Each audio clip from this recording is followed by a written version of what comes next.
Hey folks, welcome back. In this video we're going to go over paper 1, i.e. the multiple choice questions from the 2023 SQA Higher Physics exam paper. Now there are 25 questions in this section and I recommend that you try them yourself before looking at these solutions. So let's get into it.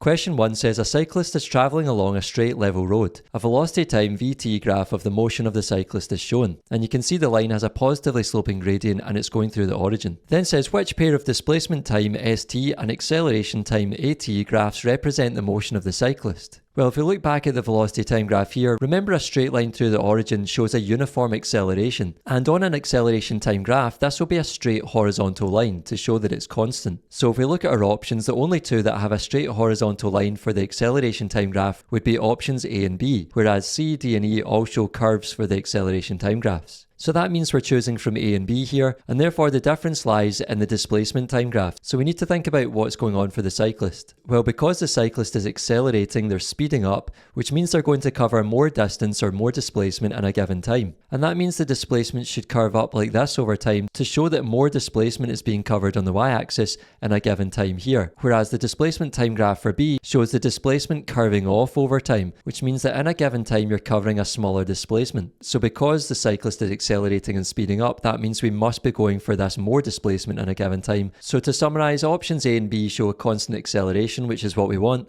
and as velocity increases, more distance or displacement is covered in a given time, which is shown by this graph here. So that means our final answer must be option A. Question 2 says a hot air balloon is moving vertically. At a height of 50 metres, a sandbag is released. The sandbag takes 3.0 seconds to reach the ground. The effects of air resistance can be ignored. The initial velocity of the sandbag on release is... Well, because we're dealing with vertical motion here, let's take upwards to be positive and downwards to be negative. And we can think about equations of motion here, so let's start by writing down that. So because the sandbag is going to travel downwards, we can say that its displacement s is equal to minus 50 metres, where the minus just tells us it's going down the way. We're trying to find the initial velocity u of the sandbag. We don't know what final velocity v is. We know that acceleration equals minus 9.8 metres per second squared on Earth, where the negative again just tells us that gravity is acting down the way. And lastly, time t is equal to 3.0 seconds. So let's just put a star next to u because that's the one we're trying to find. So we want to use an equation of motion here that doesn't have v in it. So let's go with the second equation of motion, s equals ut plus a half at squared. Substituting in the numbers gives minus 50 equals u times 3.0 plus a half times minus 9.8 times 3.0 squared. And then what you can do is half times minus 9.8 times 3.0 squared in your calculator. And because that will give you a negative value, you can then add that over to the other side. So you'll have minus 50 plus whatever this answer was, and you can set that equal to 3.0u. So if you do that, you'll get 3.0u equals minus 5.9, and then dividing both sides by 3.0 to get u on its own, you should get an answer of u equals minus 2.0 metres per second, where remember the negative just tells us that the sandbag is moving downwards. So that means our answer is 2.0 metres per second downwards, which is option B. Question 3 says the momentum of an object of mass 4 kg is 20 kg per second. The kinetic energy of the object is... Well, we're given mass and we're given momentum here, so we can firstly use this to find the velocity v of the object, and then we can plug that into the equation for kinetic energy in order to find the kinetic energy, since we know the mass as well. So firstly we can say P equals mv, and rearranging for the velocity v, we can divide both sides by the mass m to get v equals p over m. Substituting in the numbers here gives 20 divided by 4, which is 5 metres per second. Now we know the velocity, we can write down the equation for kinetic energy, which is ek equals a half mv squared. Substituting in the numbers now gives a half times 4 for the mass times 5 squared, where the 5 is what we just calculated. And if you do that in your head or put it into your calculator, you should get an answer of 50 joules, which is answer B.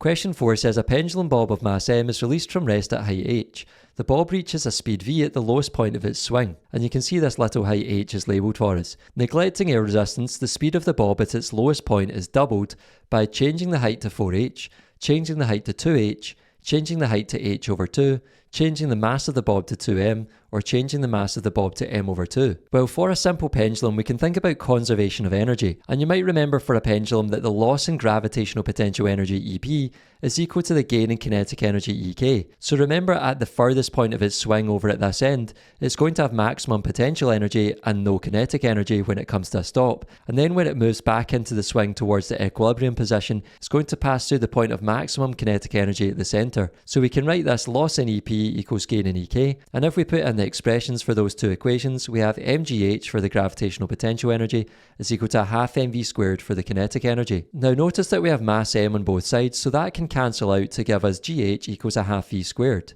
And let's just get an expression for the velocity to see how that depends on the height h. So let's multiply both sides here by 2 to get v squared equals 2gh. And then we can square root both sides to get v equals the square root of 2gh. So you can see that velocity v depends on the square root of h. That is, velocity v is directly proportional to the square root of h. Now, if we want to double the speed of the bob at its lowest point, we want a factor of 2 on this right hand side to the left of the square root. That is, we want to have something like 2 times the square root of 2gh. So first of all, we can rule out the statements about changing the mass of the bob because we already saw that mass cancelled out here. And now we just need to think how we can change the height h to get this factor of 2 outside the bracket here on the right hand side. So if we change the height to 2h, then that's just the same as root 2 times the height h, which is not going to double the speed. It's going to increase the speed by a factor of root 2, which is near 1.4. However, if we change the height to 4h, then we'd have 4h in here, and that's the same as timesing this by root 4. And remember, root 4 is the same as the number 2, so that factor of 2 would be outside the square root here, which is what we want. We want to double the speed by multiplying this square root term by a factor of 2. So if we increase the height to 4 times the height, then that will double the speed. So therefore, our answer here is A. Question 5 says a golfer strikes a golf ball as shown, and we're told the ball leaves the club with an initial velocity of 74 meters per second at an angle of 31 degrees to the horizontal. Which row in the table shows the horizontal and vertical components of the initial velocity of the golf ball? Well, remember, for a projectile launched at an angle, which is the case here, the horizontal component of the initial velocity UH is given by the initial velocity U multiplied by the cosine of the angle. Or another way to remember that is cos goes across. So we could write here that UH equals 74 cos 31. Where if this was a general equation, we would have UH equals U cos theta, where U is our 74 meters per second because that's the overall initial velocity, and 31 degrees is our angle to the horizontal. So putting that into your calculator should give you an answer of 63 meters per second, and then we can find the vertical component. So remember, the vertical component would be found from UV equals U sine theta, and specifically here we could write UV equals 74 sine 31, where again we're just using U as 74 meters per second and the angle theta is 31 degrees. So putting that into your calculator this time should give you an answer of 38 meters per second. So that gives us the answer D here.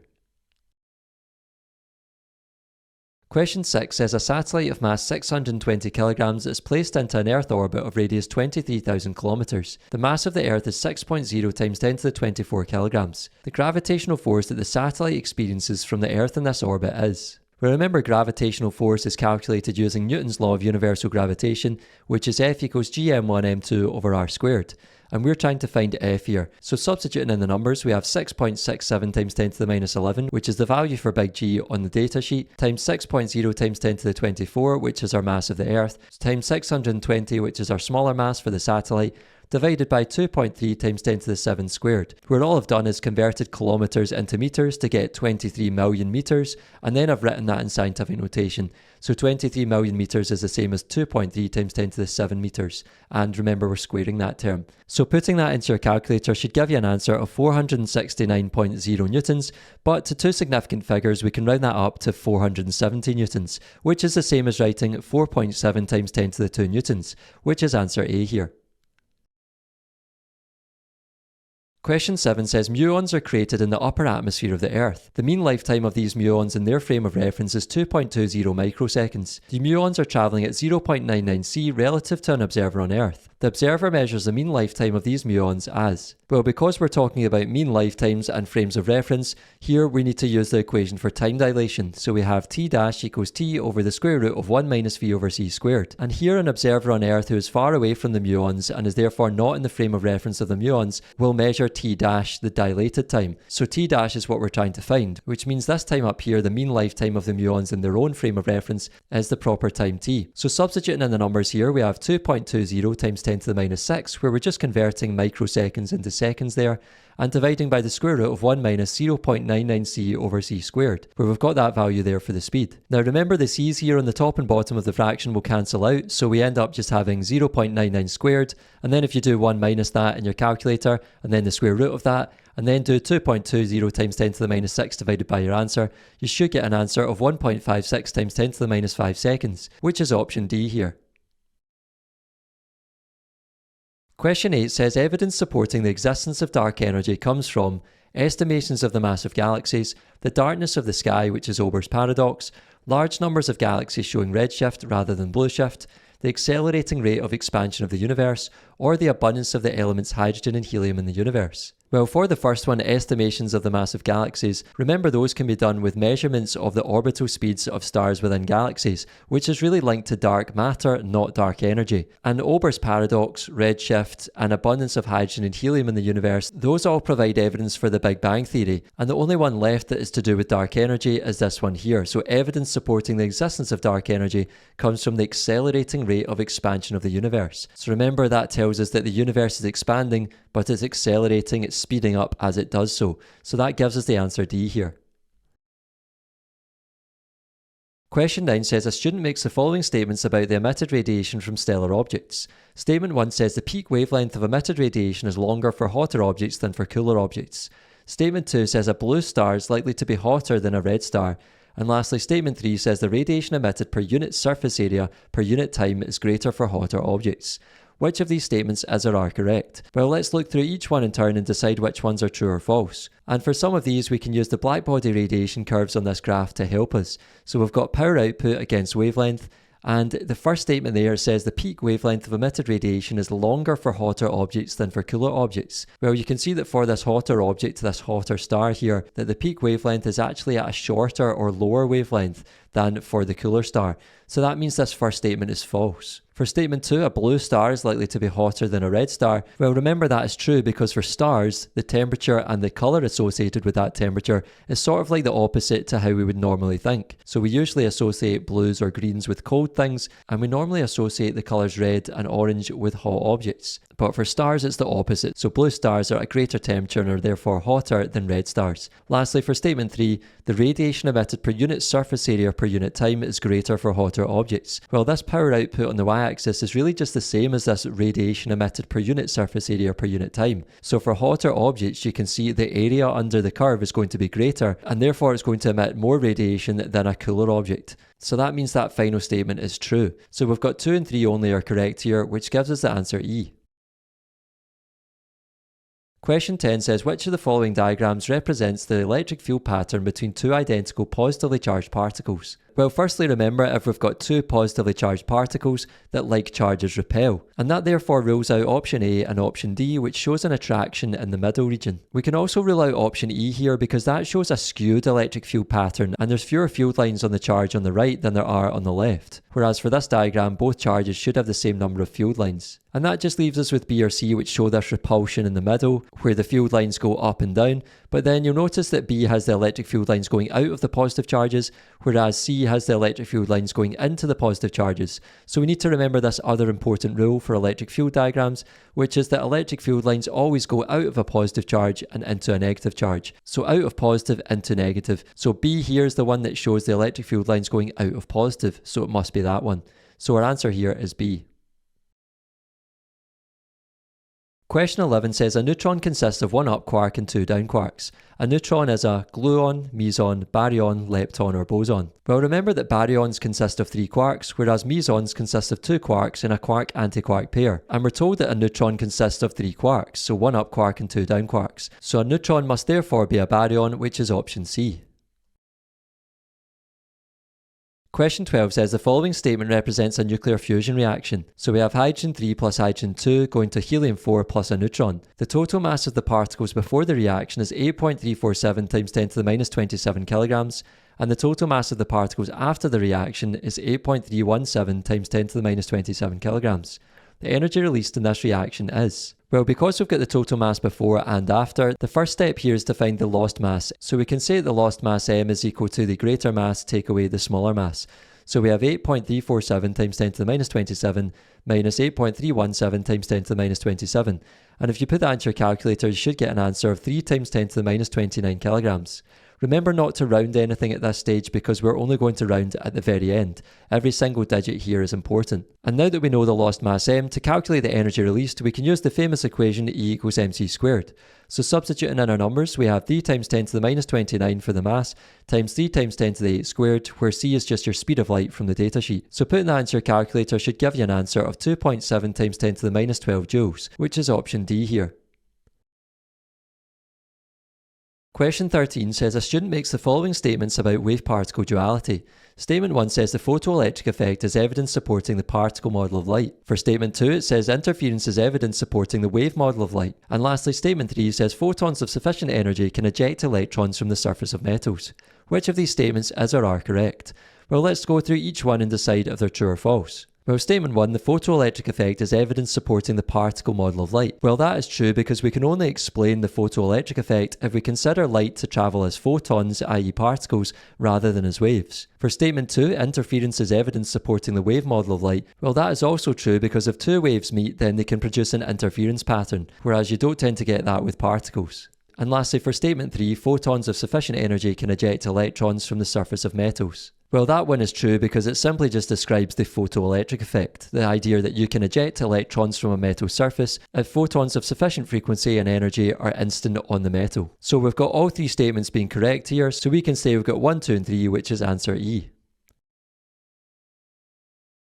Question 14 says electromagnetic radiation of frequency 9.0 times 10 to the 14 Hz is instant on a clean, negatively charged metal surface. The work function of the metal is 6.1 times 10 to the minus 19 joules. There is no photoelectric emission from this metal caused by this radiation. This is explained by the fact that photoemission can only occur from a positively charged metal surface, the wavelength of the instant radiation is too short, the frequency of the instant radiation is less than the threshold frequency of this metal, the work function of the metal is less than the energy of the instant photons, or the number of photons per second instant on the surface of the metal is too low. Now here we're given the frequency of the instant photons and we're given the work function of the metal. So let's use the work function to find the threshold frequency of the metal, and then we can compare that with the frequency of the instant photons. So we're going to compare the frequency of the instant radiation to the threshold frequency of the metal. So let's calculate the threshold frequency using the work function first of all.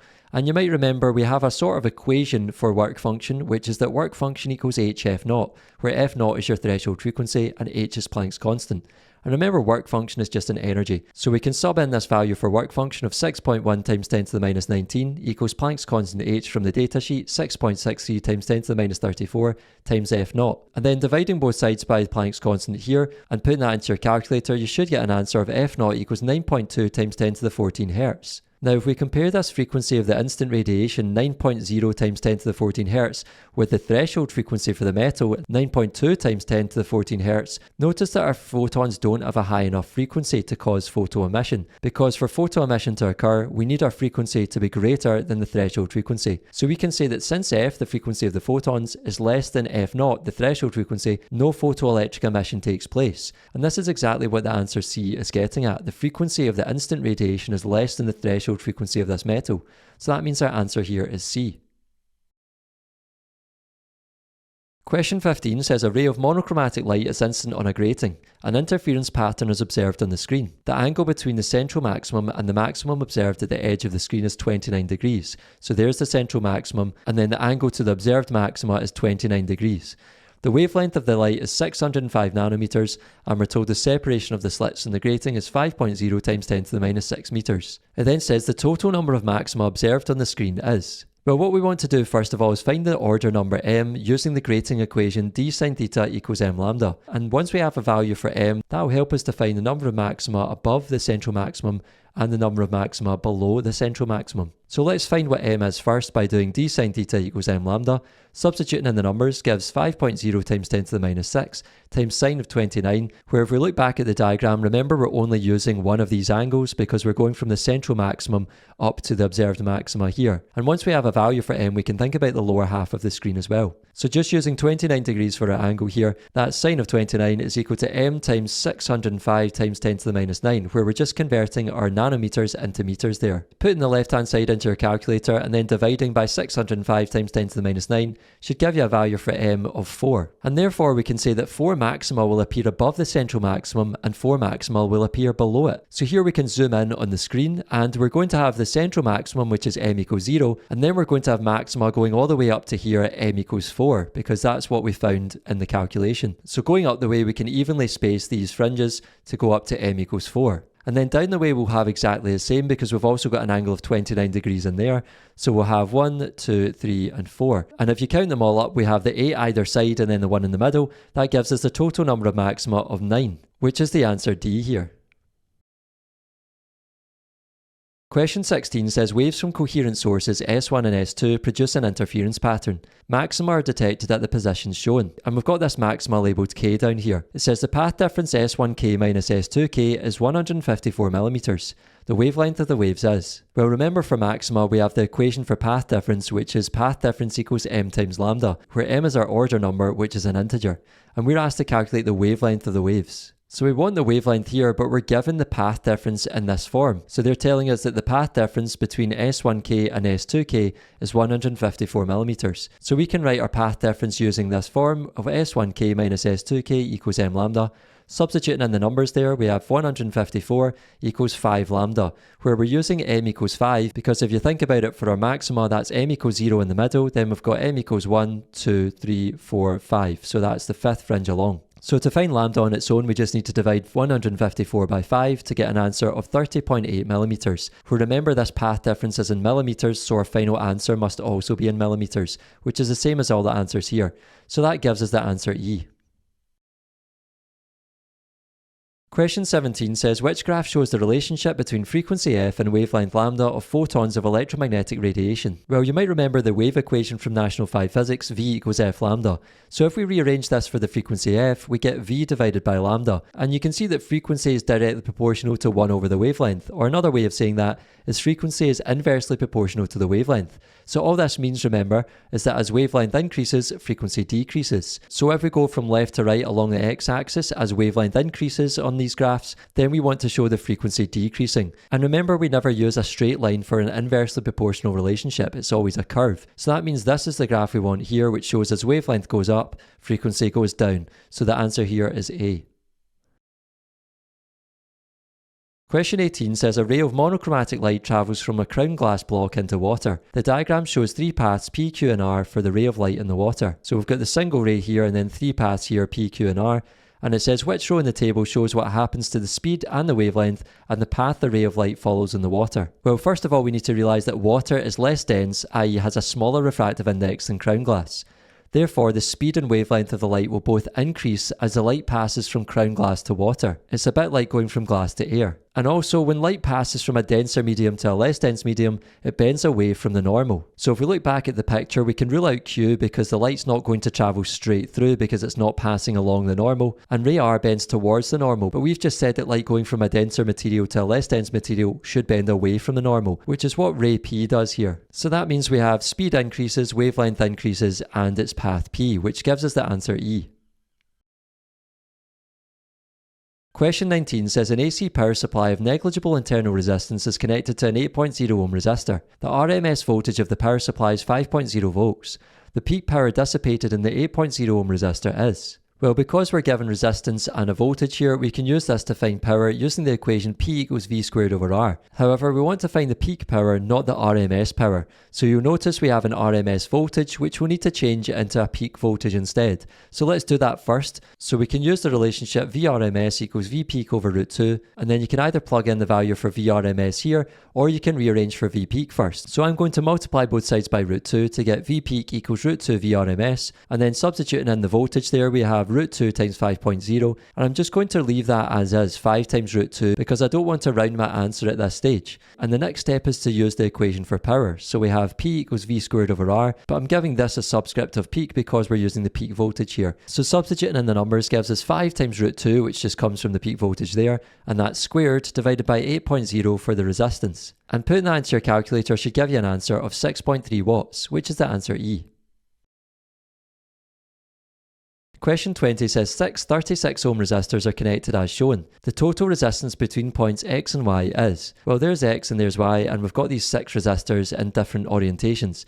So you can hear we've got some series resistors, and again on the bottom, but in the middle we've got some parallel resistors. So this is what we would call a combination circuit, where we've got a mix of series and parallel resistors. And remember, the strategy for these kind of questions is to deal with the series and parallel parts separately. So let's start with an easy one, which is the series one. So on the top we've got this series combination, and then on the bottom it's exactly the same. So we can say that RT, the total resistance, equals R1 plus R2, which equals 36 plus 36, which equals 72 ohms. And we can say that's the same for the bottom. So right now that's the same as having a 72 ohm resistor on the top and on the bottom, and then these two 36 ohm resistors there. Now let's find what this parallel combination is in the middle. So we've got two 36 ohm resistors in parallel. So we have 1 over RT equals 1 over R1 plus 1 over R2. Substituting in the numbers gives 1 over 36 plus 1 over 36, which is equal to 2 over 36. And then to find RT on its own, remember we need to flip both fractions. So we have RT over 1, which is essentially just RT, is equal to 36 over 2, which equals 18 ohms. So that's equivalent to having one 18 ohm resistor in the middle there. So now we can think about this circuit as just having 3 resistors in parallel, where we've got a 72 ohm resistor up here, 72 ohm resistor on the bottom, and then an 18 ohm resistor in the middle, which is what we just found. So in order to find the total resistance between X and Y now, we just need to find the total resistance of those 3 resistors in parallel. So we have 1 over RT equals 1 over R1 plus 1 over R2 plus 1 over R3. Substituting in the numbers gives 1 over 72 plus 1 over 18 plus 1 over 72, and you can either do this in your calculator to get an answer, or you can use the lowest common denominator method without a calculator, which is what I'm going to do here. So because 18 goes into 72 4 times, then the lowest common denominator here is 72, and we need to just multiply the top and bottom here by 4. So that gives us 1 over 72 plus 4 over 72 plus 1 over 72, which simplifies to 6 over 72. Now remember, to get RT on its own, we need to flip both fractions. So we get RT equals 72 over 6, which if you do in your head or put into your calculator, you should get an answer of 12 ohms. And that gives the answer C here. Question 21 says a student carries out an experiment to determine the EMF and internal resistance of a battery using the circuit shown. So we've got our battery with an internal resistor, we've got a variable resistor, an ammeter, and then a voltmeter in parallel with the battery. It then says the resistance of the variable resistor is altered and readings of voltage V and current I are taken. These readings are used to produce the following graph. So we have voltage in volts on the y-axis and current in amps on the x-axis, and we've got this straight line relationship with a negatively sloping gradient. It then says which row in the table shows the EMF and internal resistance of the battery. Well, remember, for a graph of voltage against current, you can find the EMF by extending the line back through the y-axis. So if we look back at the graph and extend this line back through the y-axis, then it looks like it cuts at about 6.0 volts. So we can say that the EMF equals the y-axis intercept, which equals 6.0 volts. So that means we've narrowed our options down to D or E here. And then to find the internal resistance of the graph, remember the gradient is given by negative R. That is, negative of the internal resistance is equal to the gradient. So let's find the gradient from the graph. So we want to first choose 2 points in the line. So if we look back at this graph and choose 2 points in the line, I'm going to choose 1.0 along and 4.0 up. And I'm going to choose 2.0 along and 2.0 up. So both points lie on my line. So that's 1, 4 and 2, 2. So we can say that x1, y1 equals 1.0, 4.0 and x2, y2 equals 2.0, 2.0. And then we can write that negative R, the negative of the internal resistance, is equal to the gradient m, which equals the change in y over the change in x. So y2 minus y1 over x2 minus x1, which equals 2.0 minus 4.0 divided by 2.0 minus 1.0. So that gives us an answer of negative 2.0. And then remember, we've now got negatives on both sides, so we have negative R equals negative 2.0. So cancelling the negatives gives a value for R of 2.0 ohms. So that gives us 6.0 volts for the EMF and 2.0 ohms for the internal resistance, which is the answer E. Question 22 says 1 coulomb per volt is equivalent to 1. Well, remember the coulomb is the unit for charge and the volt is the unit for voltage. So if we've got coulomb per volt, that's the same as having charge divided by voltage. And remember that's given by the equation C equals Q over V. So we've got this charge divided by voltage there, coulomb per volt. And then to know what that's equivalent to, we just need to know what the units for capacitance are, and that is the farad. So the answer here is B. Question 23 says a student makes the following statements about metals, insulators and semiconductors. Statement 1 says in some metals the valence and conduction bands overlap and each band is partially filled. Statement 2 says the band gap between the valence band and the conduction band in an insulator is large compared to the band gap in a semiconductor. And lastly, statement 3 says an increase in temperature decreases the conductivity of a semiconductor. Which of these statements is or are correct? Well, let's go through each one and see whether they are true or false. Well, to help us answer these, we can think about the energy level diagrams which are shown here. So in a conductor like a metal, we do have that the conduction and valence bands overlap. So that means that each band is partially filled. So that first statement is true. So let's put a tick next to that one. For statement 2, the band gap between the valence band and the conduction band in an insulator, so this one, is large compared to the band gap in a semiconductor, this one. Well, that is also true because you can see that in an insulator, the band gap is huge compared to the small gap for the semiconductor. So let's put a tick next to that one as well. And lastly, an increase in temperature decreases the conductivity of a semiconductor. Well, you should know that that's false because an increase in temperature will increase the conductivity of a semiconductor. So that means we have statements 1 and 2 only being correct, which gives us the answer C. Question 24 says a group of students carry out an experiment to investigate how quantity P depends on quantity Q. The results of the experiment are plotted on the graph shown. So we've got variable P in units on the y-axis against variable Q in units on the x-axis. And we've got these points plotted as shown. It then says a physics textbook states that quantity P is directly proportional to quantity Q. The students make the following statements about the line of best fit that should be drawn using all the data points plotted. Statement 1 says the line of best fit passes through the origin. Statement 2 says the line of best fit does not pass through the origin. And statement 3 says the line of best fit suggests the measurements have been affected by a systematic uncertainty. Which of these statements is or are correct? Well, looking back at the graph, if we were to plot a line of best fit through these points, then you'll get something that looks like this. And you can see the line of best fit does not pass through the origin. So that first statement saying it passes through the origin must be false, and that second statement must be true because it doesn't pass through the origin. The last statement there, the line of best fit suggests the measurements have been affected by a systematic uncertainty. Well, if we look back at the picture, notice how we've got this sort of offset from the origin, because if the whole thing was moved over slightly, then it would be passing through the origin. So that suggests we've got some kind of systematic uncertainty going on, which is causing those results to be shifted. So we can say that that one is true as well. So we have statements 2 and 3 only are correct, which is the answer E. Lastly, question 25 is a skills question, i.e. an unseen formula question, where it says the mass m of a vibrating string can be determined using the following relationship. F equals the square root of T over 4 ml, where F is the fundamental frequency, T is the tension, and L is the length of the string. For a particular string, the following measurements are recorded. F equals 110 Hz, T equals 92 newtons, and L equals 0.63 meters. Based on this information, the mass of the string is. Well, remember for these kind of questions, all we need to do is start with the equation that we're given and plug the numbers in, and then manipulate it to try and get the variable that we want. So starting with the equation F equals the square root of T over 4 ml, we want to get m. So substituting in the numbers gives 110 equals the square root of 92 over 4 times m times 0.63. If we then square both sides, we'll get rid of this square root from the right hand side. So that gives us 12,100 equals 92 divided by 2.52 times m, where all we're doing there is simplifying the 4 times 0.63 to get 2.52. And you'll see we've now got rid of the square root. Then what we can do is cross multiply, so we can do 12,100 times 2.52 times m is equal to 92. And that gives us 30,492 m is equal to 92. We can then divide both sides by the 30,492 to get m on its own. And if you put that into your calculator, you should get an answer of m equals 3.0 times 10 to the minus 3 kilograms, which is the answer A. That's all for this video, folks. Thanks for watching. If you made it to the end, I really appreciate it. Make sure to give the video a like, subscribe to the channel, and I'll see you in the next one. Take care.